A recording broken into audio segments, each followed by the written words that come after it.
Suicide Squad 2016 has been widely known to have been chopped to shit in post-production, and with the DCU going full steam ahead, it doesn't seem like we'll be getting a version of Suicide Squad 2016 that doesn't spam a TikTok edit every 10 seconds. But I want to know, how different would have David Ayer's cut of the movie been? I mean, David Ayer was hired off his work from Fury, which is pretty much different in every way from what Suicide Squad ended up becoming, so I had to do it. A while ago, a version of the original Suicide Squad 2016 script by David Ayer leaked online, and I dove into that bitch. And so you guys don't have to read it, I noted down 20 key differences between that version of the script and the movie we ended up getting. FYI, I don't know what version of the script this is. This could be a really early version, this could be the shooting script, but let's keep in mind that David Ayer could have changed some of these decisions later on. I'm simply giving commentary on what I read and comparing it to the final release version. And yes, at the end, I will talk about whether I think this version of the script would have been a better movie than the one we ended up getting.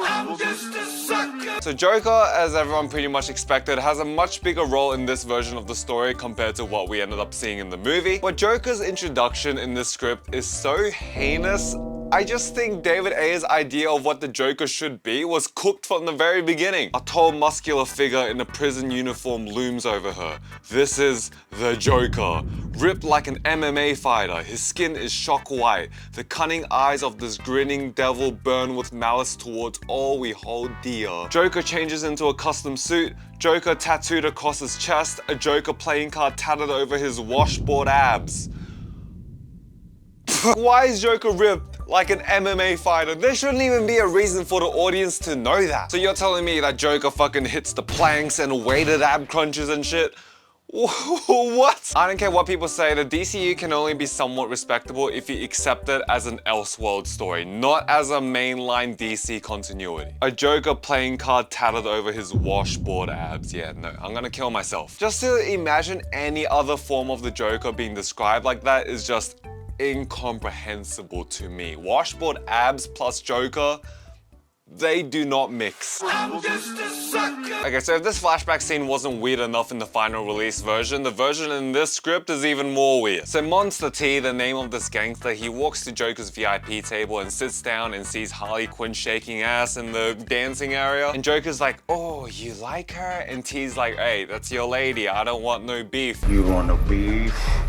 You don't want no beef? You don't want no beef? So Joker whistles Harley over from the dancing area and orders her to sit on Monster T's lap, and then he gives Monster T a gun and he's like, hey, shoot Harley Quinn if you don't want it. And this is meant to be a really tense moment and everyone in the club is staring apparently, and Joker's like, do you know the answer now? And Monster T, he nods his head, takes his gun and shoots himself. I'm assuming this was meant to be some sort of power play thing, and we as the audience are meant to be like, oh my god, dude, this Joker is no joke. He is so insane, he's crazy, his mind games can make a guy shoot himself. Okay, we're dealing with the real thing here. It's just trying too hard to make Joker some sort of, you know, serious crime boss without actually doing the work. I mean, they did end up changing it in the final version and Joker shoots Monster T instead, but yeah, this would have been super cringe to me. I'm glad it got changed, not that the final scene was any better, but still. So Deadshot has a flashback with Batman as we see in the final cut of the movie, but this script's version of the dialogue is fucking bonkers. So just for reference, this is what happens in the final cut of the movie. It's over, Deadshot. I don't want to do this in front of your daughter. Now let me read what happens in this script. So after Batman appears on Deadshot and his daughter, Deadshot says, now, here, I'm with my kid. To which Batman says, take a good look at her. When you see her again, she'll have gray hair. Yeah. Hey, if there's one thing Batman will do, it's to insult taking a parent away from their child forever, right? I mean, the final version of this scene we ended up getting, I don't care what you think of the movie as a whole, it's 100% better than whatever the fuck this was. I don't know what David Ayer was thinking when he wrote that line for Batman. This version also has Deadshot firing some bullets at Batman and shedding his armor/suit because, fair enough, Batman, you can't expect to say some shit like that and not have a couple bullets put into you. But it also kinda doesn't make sense because Deadshot, if you have perfect aim, the mouth hole's right there, buddy, okay? So as I've said before on this channel, Killer Croc's makeup in this movie is fucking incredible. But, and I'm sure I'm not alone when I say this, Killer Croc should have been a big guy. I know a lot of comic book purists like Killer Croc when he's just a regular guy with a skin condition, but come on, at least make him taller than Will Smith. So David Ayer in this script describes Killer Croc as a huge man in all caps. Not sure why he didn't stick with that decision, but he just looks super goofy in the movie where he's tossing these demon people at superhuman strengths when he's just a regular sized guy. I don't know. I'm just a sucker. So Joker wants to get Harley and he learns of a judge who signed off on Task Force X, so he's gonna go after the judge. Judge Whitman brushes his teeth, wanders to bed where his wife already sleeps. About to climb into bed, realizes something's wrong. His wife props up on an elbow. It's the Joker! The imagery that this is painting into my mind is so goofy. I feel like this type of thing would work on every iteration of the Joker except Jared Leto Joker. Like, I can see Joker from Batman the Animated Series doing this and it will be totally in line for his character. But to imagine Jared Leto Joker doing this, I don't know, there's some tonal confliction for me. I'm just a sucker. So Enchantress takes over June Moon and frees her brother Incubus, then returns to the hotel that her and Rick Flag are at. Rick Flag says, "Where is she?" Enchantress says, "She's mine, I'll let you borrow her." Then Enchantress smiles her best fuck me smile and draws her skirt back to reveal her suit covered and tattooed yet tempting thighs. And then she casts a vision of them two making out in his head, like Rick Flag and Enchantress, not June Moon. Rick Flag and Enchantress making out passionately in his head. Bro, the vibes of this movie is just so fucking weird. This actually might have happened in the final release cut. I genuinely don't remember. Smiles her best fuck me smile.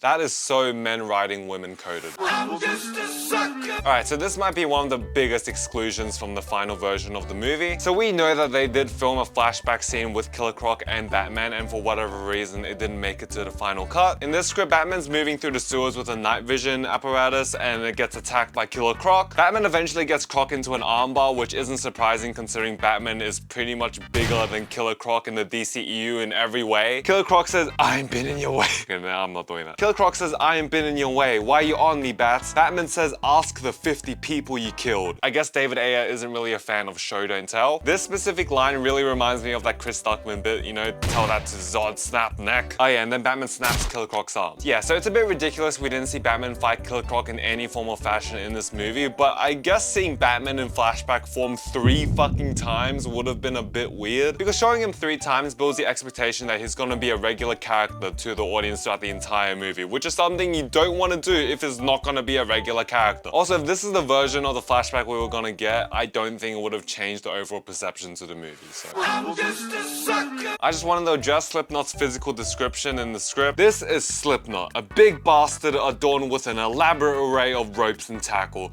Extremely intimidating. Rest in peace, Slipknot. I'm just a sucker. I'm gonna jump ahead a bit, but it is kind of odd how much emphasis is placed on the Navy SEALs that are going along with the Suicide Squad. First of all, I thought the point of Task Force X is so you can ditch the bad guys as a cover-up story and not have to sacrifice good soldiers. By having the Navy SEALs go along with the Suicide Squad, you can do neither of those things. Second of all, there is way too much focus on these SEAL characters in this version of the script. I guess that explains why they cast Scott Eastwood in a basically nameless role, because I'm assuming in the editing stage they cut out a bunch of scenes with these Navy SEAL characters because they realize, oh my god, we already have a really big cast with just the Suicide Squad and now we have to focus on these Navy SEAL characters too? Why are we doing this? And that's one of the things James Gunn got right. He knew that the main characters had to be the centerpiece of the story, otherwise it's just way too unfocused. In this version of the script, after Deadshot mows down all those demon things, the biggest and ugliest SEAL approaches Deadshot and says, "I'll fight with you any day," and shakes his hand. Deadshot is stunned. This is the first kind and respectful thing anyone has said to him in a long time. Like, chill with the bootlicking glaze. God damn, bro. Like, this approval from a Navy SEAL changes Deadshot's ways because the approval of a Navy SEAL means so much to him.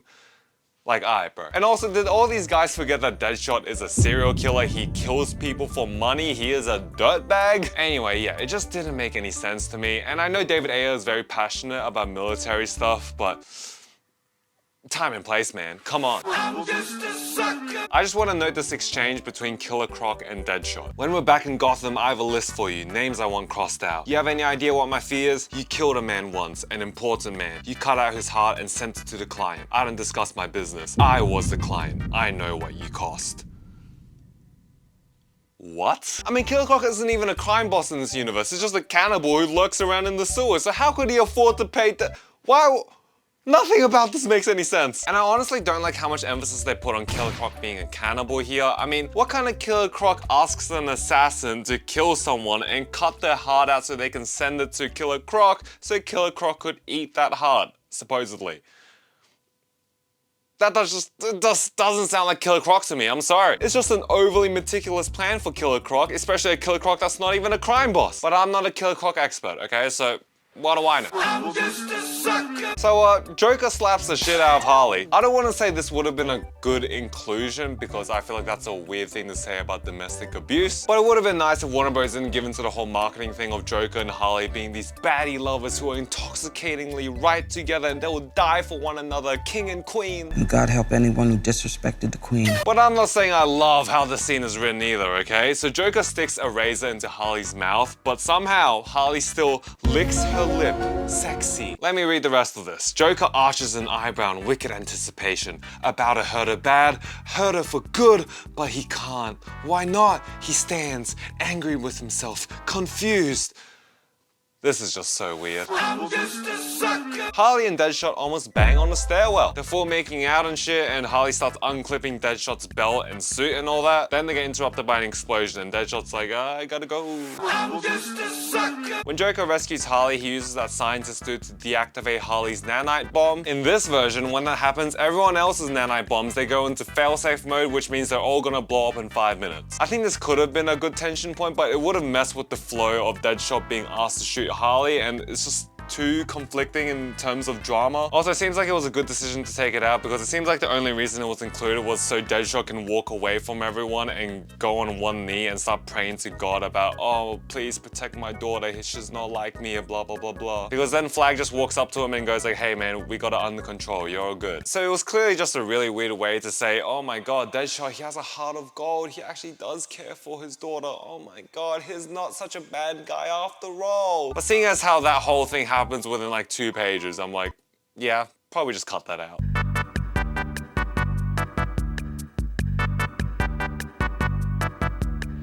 I'm just a sucker. Captain Boomerang, let's talk about him. Most of his vibes and scenes are the same. He doesn't have his unicorn plushie though. In this version though, he does have exploding boomerangs, which he uses quite often, which would have been cool to see. And in this version, he doesn't use that dumbass camera boomerang, however the fuck that was meant to work. Also, no Flash cameo, so I think that's something they improved in the final cut. I'm just a sucker. So after they blow up and damage Incubus, this is what the script says. Deadshot, Flag, Katana, Harley, Croc, Boomerang, and Diablo approach the crater.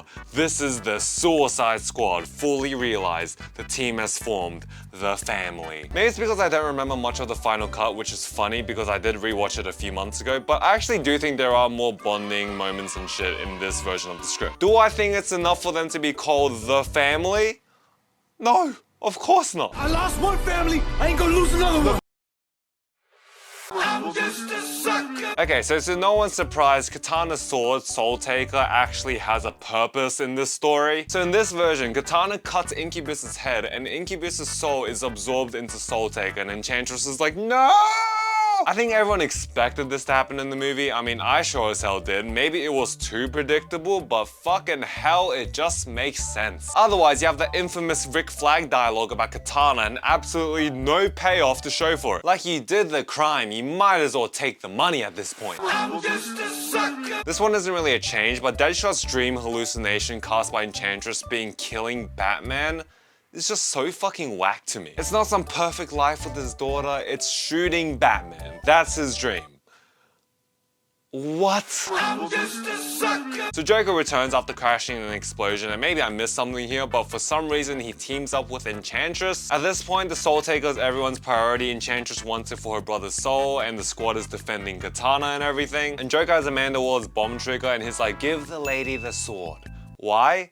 No idea, and lady referring to Enchantress, by the way. I'm just a sucker. Harley's about to give Joker the sword, but nope, she slices Enchantress and rips her heart out. So this is meant to be the end of her character arc where she finally breaks free from Joker, like, woo! Okay, by the way, Enchantress's main goal in this movie is to free her father, which is a big demonic creature coming out from a portal to take over the world. I don't know if that matters. When you see the father through the portal, apparently they see a big giant eye peeking through. Everything else is the same though. They throw the bomb and Deadshot shoots it and boom, except there's no daughter illusion cast in front of him while he shoots the bomb. Yeah, so El Diablo actually survives in this version. I honestly don't know if that's a good thing though, because in this version of the script, only one Suicide Squad member dies, and that was Slipknot. Like all these Navy SEALs that went along with them, they're all dead, but only one Suicide Squad member dies.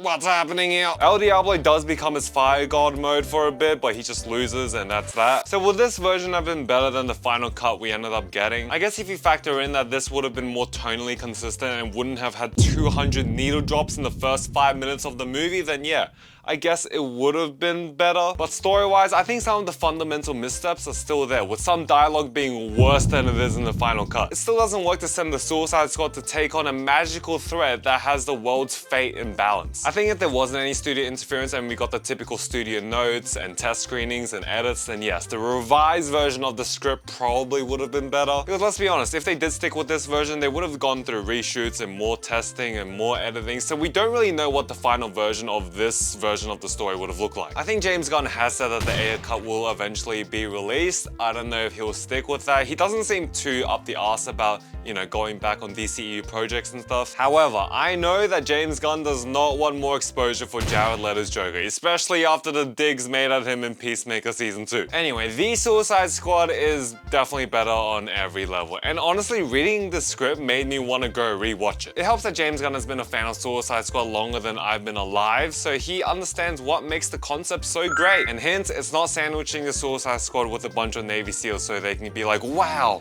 so this is true brotherhood. This is honor. I'm gonna enlist right now. And if you disagree with me, that's okay, because I'm pretty sure there's more to disagree with when I made a video covering all your unpopular DC opinions, so go check that out if you haven't already. And 1-5 in the open night, I can't help that I feel so lonely. How many times do I have to die?